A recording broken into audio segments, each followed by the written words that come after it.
이번 자료는 94번입니다. 가끔은 역학을 연구하는 동학들께서도 연락을 합니다. 책을 하나 썼다. 이 책이 잘 나가겠느냐? 책을 썼으면 소신껏 책을 내든지 해야지 왜 묻습니까 그걸? 책이 나갈지 안 나갈지는 어떤 내용이 결정합니까? 첫째, 내용이 좋아야죠. 내용이 좋으면은 마치 주머니 속의 송곳처럼 낭중지출하고 언젠가는 독자가 알아주겠죠. 또 뭐랄까 때가 되면 처음에는 바로 알리지 않더라도 천천히 또 알려지는 것도 있습니다. 어쩌면은 뭐랄까 폭죽처럼 갑자기 확 알려졌다가 사라지는 경우도 있겠죠. 꾸준하게 장작불처럼 타는 경우도 있습니다. 왕초보도 그런 경우일지 모르겠네요. 아직까지도 꾸준히 잘 독자들이 찾으시는 걸 보면은 참 다행입니다. 그리고 처음으로 책을 낼 때는 특히 내용이 중요하겠죠.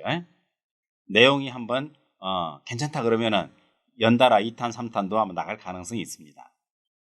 자, 책을 냈다고 원고를 들고 왔을 때 그 원고를 살펴봅니다. 좀 봐달라고 그러니까 책 몇 권 낸 사람에게 이제 조언을 구하는 거죠. 뭔가 좀 특색이 없다. 흔히 그런 거 있죠. 짜집기 느낌이 드는 그런 책. 야, 이 책이 다른 책들보다 더 나은 게 과연 뭐냐? 뭐라고 생각하십니까? 물어보니까 뭐 무난하게 썼다. 무난한 책이 잘 팔릴까요? 글쎄요. 독자의 손을 유혹하기에는 좀 약하지 않을까요? 그러니까 책을 잘 만들어야 된다는 겁니다. 잘 만드는 것도 한계가 있지. 기본 내용이 약하면 사실은 좀 어려운 일이죠. 어쨌든 1차 심사, 원고를 훑어봤을 때에는 쉽지 않겠다. 이런 생각을 했습니다. 그렇지만 젊게 해서 굉장히 좋게 나온다면 해볼 만하지 않겠나. 왜냐하면 꼭 내용이 좋아야만 히트치는 것도 아니잖아요. 이상하게 내용은 별것도 없는데 베스트셀러가 된 책들도 있더란 말입니다. 그래서 한번 보자 해서 젊게도 적어봤는데 마침 사주가 생각이 나서 사주를 급조했습니다. 급하게 적었습니다.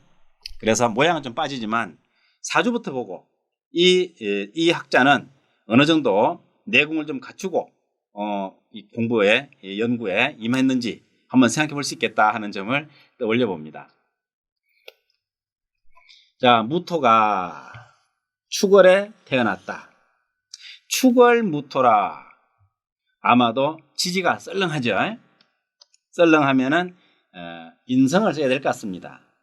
인성을 쓴다면은 결국은 정인격, 이 사주는 정인격으로 보면 되겠습니다. 정인격 좋네요. 좋습니다. 정인격이라. 또 식신 있죠. 국리가 됩니다. 국리가 되는데 뭔가 이렇게 빠져나가는 느낌이라면 들어오는 게 채워져야 되는데 이 기가 을이었더라면 어땠을까요? 그러면은 수생목, 목생화, 화생토, 토생금, 금생수. 그림 그럴싸하네요. 그런데 아쉽게도 정화가 너무 약합니다. 자, 들어오는 것이 약하니 그러면 나가는 것은 아마도 제대로 안 될 것이다 하는 것은 이제 수요와 공급의 원칙에 의거합니다. 그런데 이 사주의 특징이 하나 눈에 들어오십니까? 네, 그런 게 눈에 보였으면 좋겠습니다. 그게 무엇입니까? 탐재괴인이라는 말이 있습니다. 탐재괴인. 죄를 탐하여 인성을 깬다 이런 뜻이죠. 무슨 뜻인가? 죄를 탐합니다. 물론 탐재괴인은 정이 여기 있고 계가 여기 있을 때 제격입니다. 그렇지만은 탐재괴인 형이라고 하는 것은 괜찮겠어요. 즉 용신을 향하지 않고 기신을 향한다는 얘기입니다. 걔는 기신이죠. 이것은 뭘 의미하는가? 결과 위주, 결과에만 관심을 갖는다. 사실은 과정이 중요한데 들어오는 게 중요한데 결과에만 관심이 갑니다. 이쪽은 차단되어 있는 거죠. 그렇게 됐을 때 뭐든지 성급하게 추진하고 서둘러서 진행할 수 있는 그런 성향으로 보겠습니다. 즉 식신을 쓰되 에너지가 좀 들어와서 그걸 가지고 썼으면 좋겠는데 이제 그렇지 못할 때 아마도 이 식신은 어찌 보면은 연구하는 식신까지는 못 갈 것이다. 즉 파다가 만다. 그렇죠. 왜? 그런 말 하죠. 끌적거린다. 끌적끌적. 자, 땅이 있으면은 땅을 좀 삽으로 푹 파야 되는데 웃고들이면 끌적끌적 하고 지나가는 겁니다. 그러면 연구가 사실은 깊어지기 어렵겠죠. 그래서 이 학자는 어찌 보면 연구보다는 어떤 그 유통 쪽에 더 관심을 두는 것도 같아요. 유통. 네, 그냥 끌적거리기 유통이 딱이죠. 파고 들어가야 되는데 이 파기가 쉽지 않다는 얘기입니다. 그래서 참 사주상으로는 연구가 좀 약하게 했구나 했는데 아니나 다를까 그 원고도 마찬가지라고 할 수 있었겠습니다. 점괘는 어떻게 조짐이 보이느냐?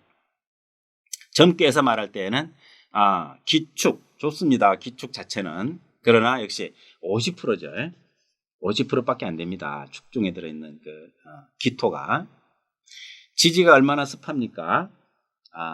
뭐 사주나 크게 다르지 않죠? 네, 그래서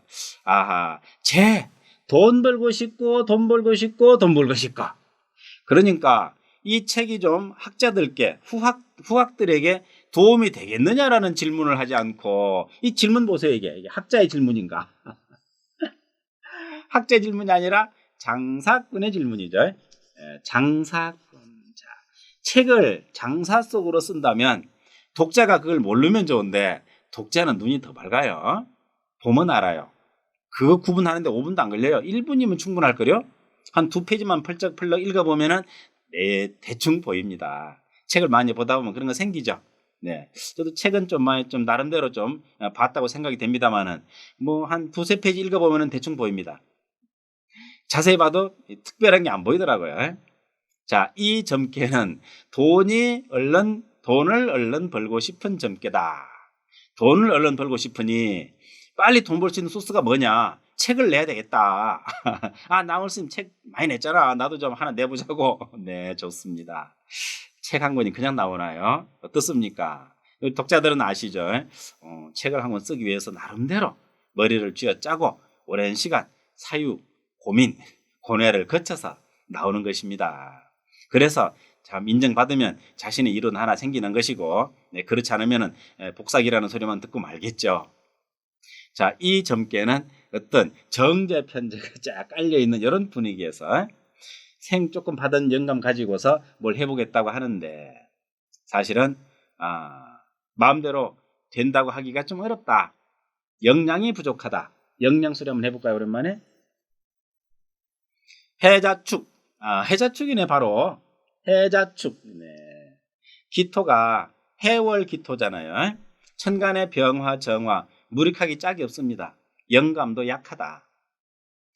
자, 분에는 상관이 있고 목이 있네요. 목은 힘들게 하는 거겠죠 아마도.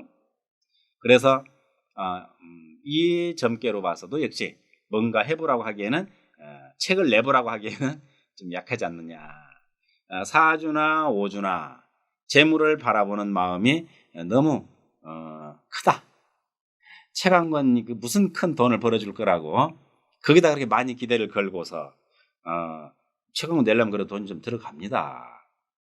또 여러 가지 이제 또 시스템이 있죠. 배포도 해야 되고 이런 여러 가지 그 사정인 정황이 있는데 그냥 책만 내면 다 되는 중 하는 것도 무슨 성분입니까? 재성이죠. 특히 정제. 한 권에 얼마 팔면 얼마 나오면 10,000권 팔면 얼마다. 이런 거 나오죠. 계란 계산법인가요? 그런 계산으로 잘못 되면 좀 좋겠으나 잘 되는 경우는 거의 없습니다. 그래서 좀 보류하자. 이건 권할 수 없겠다. 이렇게 이제 조언을 하고 말았습니다만은 결국 책은 나오지 않았습니다. 안 내길 잘했다고 생각이 되기도 합니다. 괜히 그 서가의 서점에 괜히 한쪽에 공간만 차지하는 것도 좀 곤란한 일이죠. 그래서 책이 되기에는 좀 부족한 원고였다. 이런 정도로 말씀을 드리면 될 것 같습니다. 점괘랑 비교해서 참고해 보시면 좋겠습니다. 이 정도 설명드립니다.